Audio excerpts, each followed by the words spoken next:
네, 또 하나 이제 대통령이 현직 대통령으로 31년 만에 국군 방첩사령부 그러니까 옛 기무사죠. 네. 예, 비공개를 업무 보고를 받았는데 최근에 참모도 이런 말씀을 했다고요. 나라에 간첩이 이렇게 많나라는 발언도 했다고 하는데 이 대통령의 발언은 의견 어떻게 판단하세요? 그래서 저도 그 발언 보고 참 이게 특이하다, 굉장히 놀랍다 이렇게 생각이 되는데 어떤 그런 걸까요? 이렇게 간첩이 많다는 게 전 정말 궁금하거든요.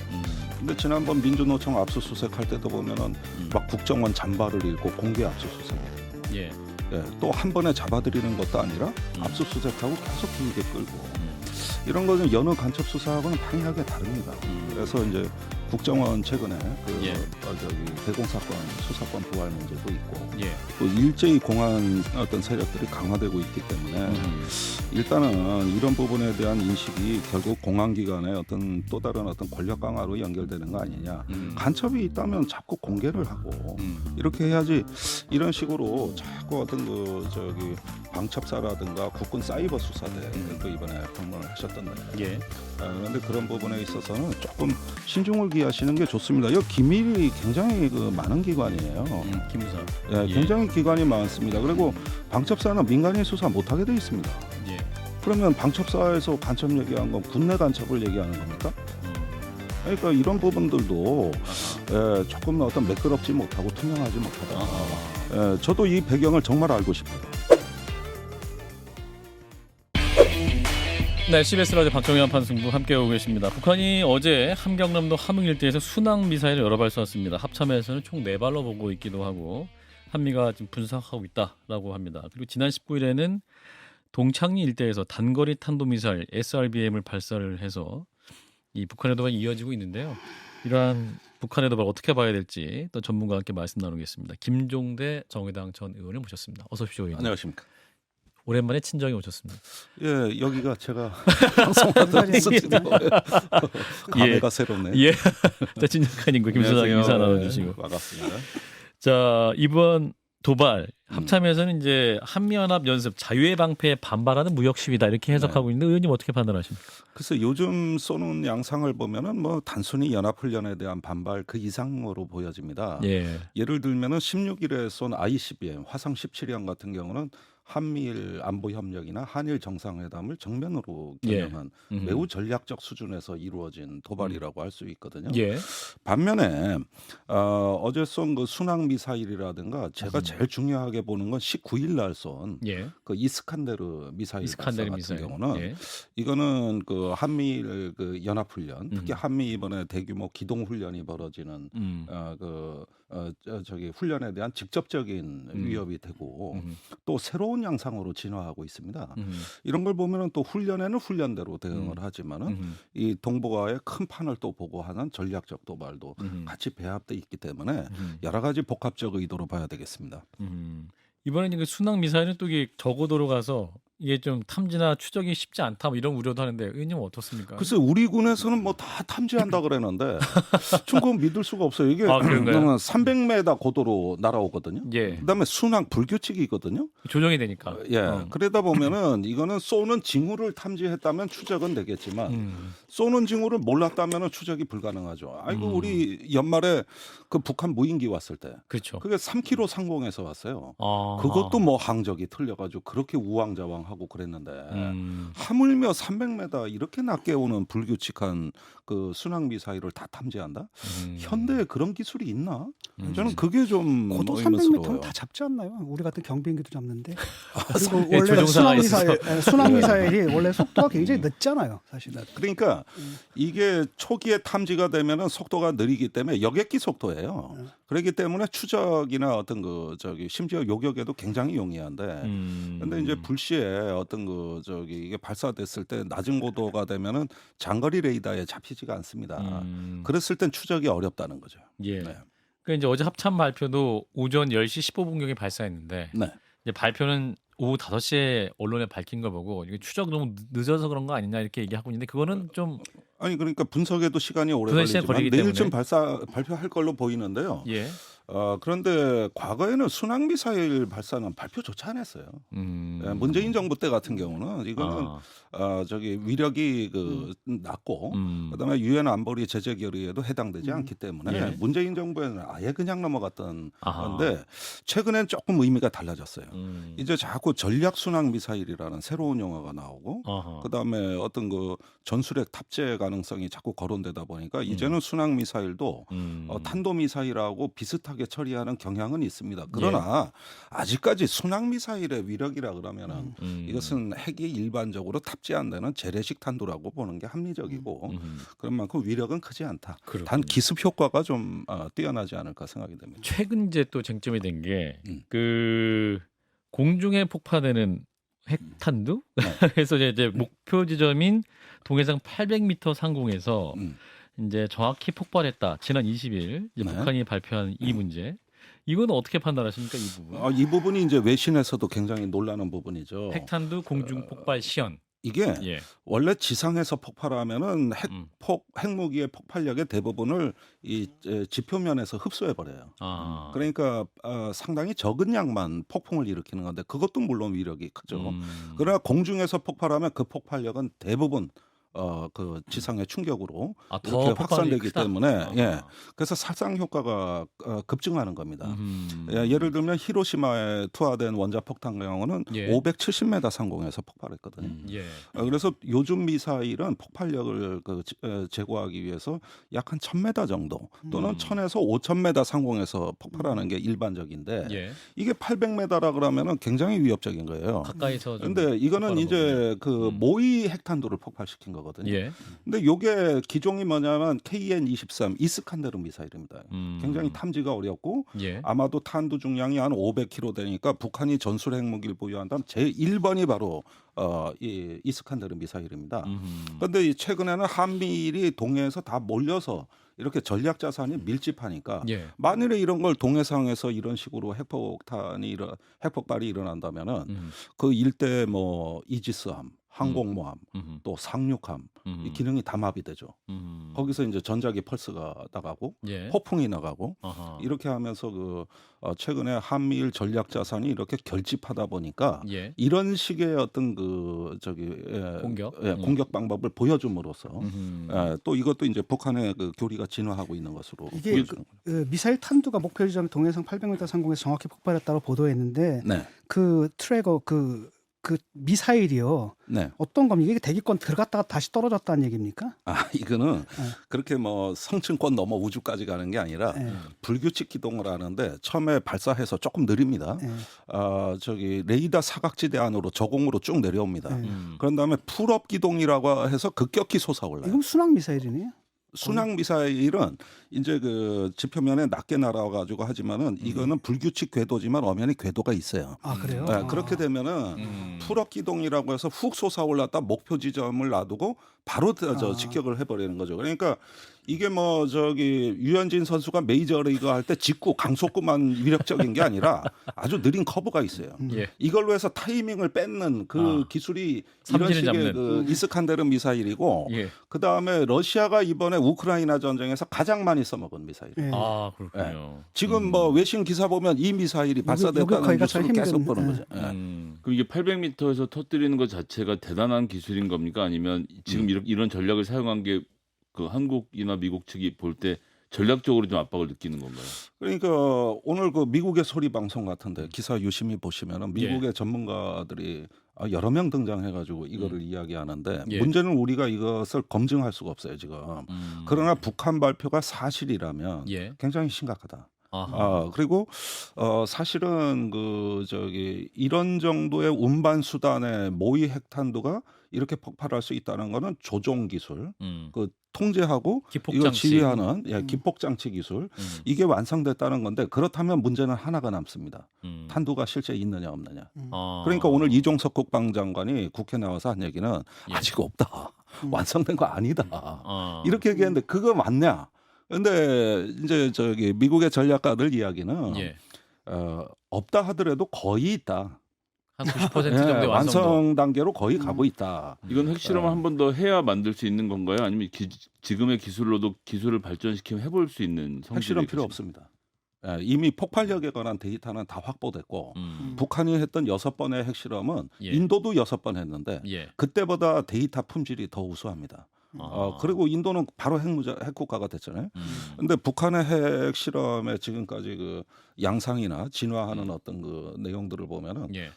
굉장히 우수하고 신뢰성이 높다. 아하. 그래서 사실은 추가 핵 실험이 없어도 아하. 어떤 면에서는 전술핵 탄도 개발은 가능한 것으로. 시간의 문제지 전술핵 탄두는 생긴다고 보고 그럼 이게 한 뭐 몇 년 안 수년 안에 실질화가 되면 지금 말씀하셨던 대로 동해안에서 자위대하고 뭐 미군하고 모여서 훈련을 하거나 실제 전쟁이 임박했을 때는 이런 무기를 사용하면 상당히 타격을 받을 수 있겠네요. 그러니까 우리도 이렇게 되면은 또 새로운 대응 계획을 다시 짜야 되는 그런 상황이 돼버리는 것이죠. 예. 이건 누가 먼저 빨리 가냐 하는 어떤 일종의 레이스라고 할 수가 있는 건데 네. 만약에 북한이 이런 어떤 전술 무기들을 다 개발한다. 그건 이제 탄두의 소형화 경량화 여부에 달려 있는 문제거든요. 예. 그렇게 된다면은 뭐 지금 뭐 거대한 상륙함이 오고 항공모함이 오고 이런 전술은 제고해야 됩니다. 아무 의미 없다. 우선은 그 거대한 어떤 레거시 플랫폼 이렇게 우리가 자주 보는 플랫폼들이 현대 전쟁에 맞느냐부터 따져봐야 돼요. 그렇군요. 전략 폭격기도 마찬가지입니다. 저게 이미 현대 전쟁에서 베트남 전쟁 이후에 사라진 전략 폭격기가 계속 오고 있거든요. 1970년에 베트남 전쟁 이후로 전략 폭격이 있었습니까? 한 건도 없었어요. 근데 실제 그 전쟁에서? 오래된 전략 폭격기 스텔스기도 아니에요.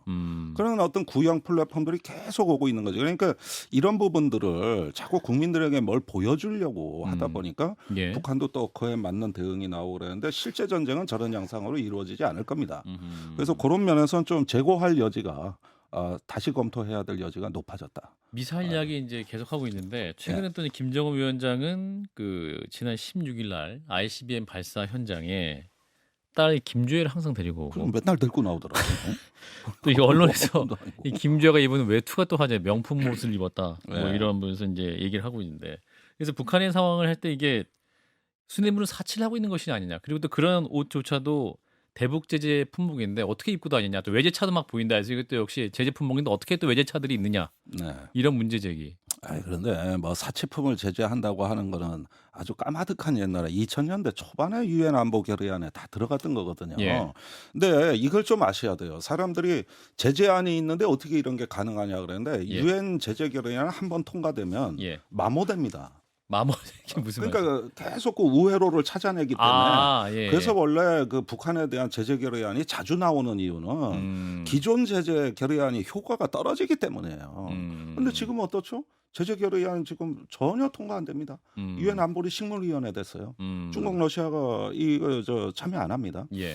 그러니까 이런 면에서 이런 정도 뭐 외투 뭐 이런 정도 사치품 갖고 얘기하는 것도 참 어떻게 보면은 예. 우리 과거의 제재 결의안이 많다는 데서 오는 착시 현상이다. 그 얘기를 들어보니까 이걸 뭐 막을 수는 없고 여기 거치고 저기 거치고 저기 거치고 우회를 통해서 들어오는데 문제는 뭐냐면 제재를 하게 되면은 비용이 많이 든대요. 그러니까 1억짜리 벤츠를 수입하는데 5군데를 독해가 되면 5배가 된다 그러더라고요. 5억. 근데 북한 같은 경우가 사실은 인센티브가 없잖아. 사회 공산국가라서. 그렇죠. 그러다 보니까 이 선물 경제를 하는 거거든요. 그래서 충성심을 하는데 그래서 거기에 들어가는 이제 비용을 부과한다라는 거지. 원천적으로 봉쇄하기 좀 힘든 상황인 것 같아요. 예, 그런 거 그 저기 사는 비자금을 들고 태용호 의원 넘어왔던 거 아닙니까? 그건 좀 그거는 이 발언은 예, 김종대 전 의원님의 입장이 맞습니다. 알겠습니다. 또 오랜만에 모셨으니까 이 부분도 좀 여쭤보고 싶은데 이제 천공 얘기도 좀 해보겠습니다. 예. 이 이제 관저개입 의혹에 대해서 참고인 신분이라 이제 강제 소환이 어려웠는데 경찰에 자진 출석하겠다 이런 의사도 밝혔네요. 이분이. 자진 출석이 아니고요. 예. 계속 경찰에서 압박을 했고. 오라고. 예. 그리고 저기 소환 조사 요구를 보냈고. 예. 근데 제가 지금 고발당한 지가 벌써 넉 달이 다 돼가요. 고발됐는데 빨리 좀 조사를 원하는. 아니 그런데 이런 건 정말 들여 터지거든요. 예. 뭘로 하는지 모르겠어요. 그런데 그 부승찬 전 국방부 대변인에 대한 수사는 엄청나게 빠릅니다. 뭐 바로 그냥 집에 쳐들어가 압수수색하고 예. 벌써 저 책에 대해서는 가처분 신청 들어갔고 예. 그렇게 천공을 했으면은 예. 1월 초에 진상 다 밝혀졌을 거예요. 천공에 대해서. 그렇죠. 별것만 이렇게 가고. 아니 뭐 이건 그분은 뭐 지금- 피의자고 이분은 참고인인데 아니 참고인이 또 경우가 다르죠. 예. 그런데 다른 부분도 마찬가지예요. 예. 그러니까 CCTV도 최근에 구한 것 같습니다. 경찰이. 예. 사건 고발되고 석 달도 더 지나서. 예. 그리고 국방부를 또 압수수색했어요. 예. 이게 그 불과 요 몇 주 사이에 다 일어난 일이거든요. 예. 아니 그래서 저는 이제 잊어버릴만 하면 기사가 나온다는 거예요. 그래서 저는 이거 조금 보면은 진상규명 하려는 거냐 말려는 거냐 이런 얘기하는 오히려 제가 고발인 것 같아요. 그렇군요. 그러니까 이제 좀 늑장 수사고 정말 이게 최선의 수사를 하고 있느냐 예. 이런 의심이 든다는 말씀이신 거네요. 예, 그리고 경찰청이 다 얘기했어요. 왜 예. 수사가 늦어졌냐는 건 경호처의 비협조 때문이다. CCTV 달라고 공문 보내고 전화까지 했는데 준다 안 준다 말이 없었다. 몇 주간 끌다가 최근에 와서야 보안 검토하고 줬다. 아니 이게 뭡니까? 본인들이 고발했으면 본인들이 진상규명에 더 적극적이어야지 왜 협조를 안 해줍니까? 이런 식으로 시간 다 지나간 거예요 지금까지. 그러니까 되는 게 없어요. 되는 게. 되는 게 없다. 예. 그러면 어떤 좀 뭐랄까 제대로 수사하고는 의지도 없고 그런 것이 아니 저는 고발하신 분들이 진상규명에 협조하면 다 끝난다. 고발하신 분이. 예. 협조한다 안 한다 말 자체도 없이 몇 주 끌고 이런 게 어디 있습니까? 그럼 애시당초 왜 고발한 거죠? 진상규명이 안 되는. 오래 걸릴 게 뭐냐 CCTV 확보됐고 휴대전화 확보됐으면 들여만 보면 끝인데 뭐 이렇게 오래 걸려요? 그 결론 포렌식도 앞으로 언제 끝날지 모른다는 거예요. 하세발이에요. 이제 최근에 또 이제 대통령 일본을 방문했는데 일본 방문과 정책을 두고 갑자기 또 천공이 등장했습니다. 국회 외통위 회의에서 민주당 김경엽 의원이 우리는 일본에게 고마운 생각을 해야 한다라는 말을 이제 천공 영상을 틀어가지고 이제 국민의힘 반발을 샀는데 이 부분 어떻게 보십니까? 그래 너무 좀 뭐랄까요? 근거를 명확히 갖고 이게 또 좀 일반화해서 이렇게 좀 의원님들이 이렇게 의혹을 제기하면 국민들 공감하기 어렵지 않을까요? 근데 저는 천공의 평소 생각이라고 보고 또 유사한 유튜브 뭐 굉장히 동영상이 콘텐츠가? 많이 떠 있는데 대체로 윤석열 대통령 철학하고 상당히 일치하거나 오히려 윤석열 대통령의 사고에 대해서 판단에 대해 선제적으로 메시지를 내고 이런 것들 우리가 많이 봤어요. 그래서 저는 이분 생각이라고 봅니다. 더도 아니고 덜도 아니고 이분 생각이다 실제로. 그러니까 일본과 함께 잘 해야 된다라는 것이 근데 그것이 이제 대통령에게 영향을 줬다라고 입증할 수 있는 방법은 없잖아요. 그건 없죠. 그건 없어요. 그러나 이제 이런 부분에 대해 가지고 최근에 이제 천공 측에서 경찰 수사를 지연하고 소환에 응하지 않는다든지 여러 가지 이런 걸 보면서 또 녹취록은 밖으로 노출이 돼서 말썽이 된 적이 있고 해서 저는 그렇습니다. 이 기회에 좀 이제 비선 어떤 사적 인물들은 다 정리하셔라. 더 이상 이런 논란 솔직히 피곤하거든요. 근데 자꾸 그렇게 비춰진다는 건 정권에도 큰 부담일 텐데. 근데 이런 거는 좀 그 썬데이 서울 같은 얘기 좀 안 했으면 좋겠거든요. 이건 뭡니까 이게 지금 대통령이 천공이라는 사람 말 듣고 지금 한일 회담을 했다 뭐 이런 얘기인데 이거는 뭐 IQ 한 자리도 아니고 이런 얘기를 갖다가 말도 안 되는 수준 낮은 얘기를 갖다가 전파를 통해 가지고 공중파를 통해 가지고 날린다라는 것 자체가 저는 굉장히 자괴감이 들거든요. 우리 좀 이런 수준은 좀 벗어났으면 좋겠어요. 자, 또 하나 이제 대통령이 현직 대통령으로 31년 만에 국군 방첩사령부 그러니까 옛 기무사죠. 비공개 업무 보고를 받았는데 최근에 참모들이 이런 말씀을 했다고요. 나라에 간첩이 이렇게 많냐라는 발언도 했다고 하는데 이 대통령의 발언은 의원님 어떻게 판단하세요? 그래서 저도 그 발언 보고 참 이게 특이하다, 굉장히 놀랍다 이렇게 생각이 되는데 어떤 근거일까요? 이렇게 간첩이 많다는 게 전 정말 궁금하거든요. 근데 지난번 민주노총 압수수색할 때도 보면은 막 국정원 잠바를 읽고 공개 압수수색이 되고. 또 한 번에 잡아들이는 것도 아니라 압수수색하고 계속 길게 끌고 이런 거는 여느 간첩 수사하고는 판이하게 다릅니다. 그래서 이제 국정원 최근에 대공사건 수사권 부활 문제도 있고 또 일제히 공안 어떤 세력들이 강화되고 있기 때문에 일단은 이런 부분에 대한 인식이 결국 공안기관의 어떤 또 다른 어떤 권력 강화로 연결되는 거 아니냐. 간첩이 있다면 자꾸 공개를 하고 이렇게 해야지 이런 식으로 자꾸 어떤 방첩사라든가 국군 사이버 수사대도 이번에 방문을 하셨던데 그런데 그런 부분에 있어서는 조금 신중을 기하시는 게 좋습니다. 이 기밀이 굉장히 많은 기관이에요. 기무사. 굉장히 기관이 많습니다. 그리고 방첩사는 민간인 수사 못하게 돼 있습니다. 그러면 방첩사에서 간첩 얘기한 건 군내 간첩을 얘기하는 겁니까? 그러니까 이런 부분들도 조금 어떤 매끄럽지 못하고 투명하지 못하다. 저도 이 배경을 정말 알고 싶어요. 이렇게 보니까 이게 이제 옛날 운동권 중에서 북한하고 자꾸 연결이 되는 사람들이 있거든요. 근데 이 사람들 간첩이라고 부를 수는 없고 간첩이라고 하려면 무슨 파괴 공작을 한다든지 지령을 받아가지고 아니면 고급 정보를 절대로 누설해서는 안 될 안보에 관한 고급 정보를 넘겼다거나. 근데 잡힌 사람들 보게 되면 그런 사람들 아니잖아요. 한다라는 게 그 정권 퇴진 투쟁했다 이거거든요. 이게 무슨 간첩 활동이에요. 그건 정권 퇴진 투쟁은 나갔대도 당장 내일 나가서 할 수도 있는 그런 건데. 그래서 이걸 보면은 이제 그렇게 사실 그리고 옛날엔 그런 사람들 꽤 많았는데 오히려 시간이 가면 갈수록 이 사람들은 굉장히 줄어들었단 말이에요. 구수가. 그 수가 들었는데 그중에 몇 사람 잡아놓고 지금 부풀리고 있는 것 같거든요. 그래서 아마도 그 바탕에는 아마도 그 국정원 옛날 사람들이 이제 수사권 넘어가잖아요. 그걸 다시 찾아오려고 하는 게 있겠고 그다음에 또 하나는 뭐냐 정권 차원에서 노조 때리기를 하잖아요. 노조 때리기 할 때 빨간 때 딱지 붙이기 참 좋거든요. 그러니까 대통령이 그렇게 많다. 근데 실제로 잡힌 건 민노총 간부 4명, 전현직 간부 4명이고 그렇죠. 그리고 아주 한 가지 뭐 했느냐 그랬더니 정권 퇴진 투쟁을 지시했다. 그 웃지 못할 얘기를 하고 있는 거죠. 알겠습니다. 김종대 의원님 한 10초 정도 더 말씀해 주시면 아, 됩니다. 그래요? 네. 하여간 이 또 공안의 망령이 내년에 이제 선거가 얼마 안 남았는데 이런 부분이 정치에 이용되는 일이 없기를 바랍니다. 이젠 국민이 그런 부분 참지 않을 겁니다. 김종대 전 의원이었습니다. 고맙습니다. 감사합니다.